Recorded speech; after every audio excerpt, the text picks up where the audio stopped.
Let's get to Kevin Durant because he told NBC Sports Bay Area he intends on controlling how his free agency decision will come this summer. He said, quote, "They, the media, need me. If I wasn't a free agent, none of this blank would go on, right? None of this speculation about who I am, what's wrong with my mental, why I'm miserable, why I ain't happy in life, nothing." Please decipher this quote for me. Look, I don't understand how he doesn't understand his role in us talking about all of this.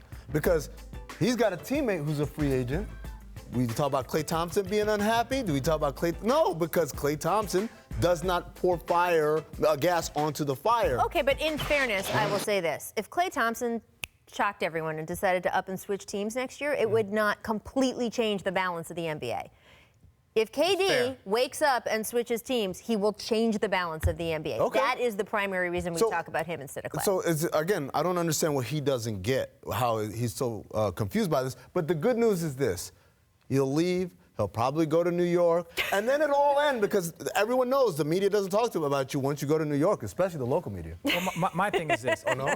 He's been vocal about saying that, you know, like him being the best player in basketball, you know, what. Yeah. But this is my thing. You go back and look at the history of the game with Magic Johnson and with Larry Bird, the amount of pressure that they had to do to save this league. Michael Jordan, no player to me has ever had so much weight on his shoulders. Then you go forward to Kobe Bryant after the post-Jordan era, right? Then all of a sudden, like, hey, Kobe kind of faded away because LeBron James was in the prime of his career. If you want that best player, I'm going to be the guy to usher in this league and to hold this league down for the next 5 years. You need to be able to handle this better than what he has. Like, that's part of it. If you want to be in the Michael Jordan, the Kobe Bryant, the Magic Johnson, the Larry Bird, like, we need you, but actually the game needs you. The game of basketball needs you to be better at this. And that's not a disrespect because I think he's on the Mount Rushmore of this generation, but make no mistake, the game of basketball, which has provided for me, all of us, all of our families and his, they need him to be able to handle this better because that's what the title of king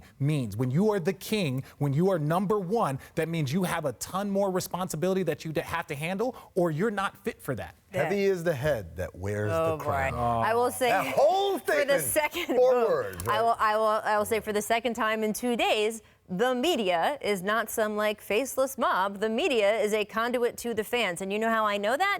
Because we are doing this show on television for viewers in their homes. Otherwise, we would be doing this in my living room and just hanging out and ourselves. Drinking beer. Right. Well, who says drinking Chardonnay? What's in this cup? I'm not tanning fly. Right. And I just think sometimes that goes to your point of, hey, the league needs this or needs you to be a subject of attention. The great ones before is that it's not like the media on their own sort of doing this for their own folly. It is because there are fans that are interested in that stuff. And I promise you, the media is a for-profit business. Yes. And so if fans weren't buying it, trust me, the media would not be selling it.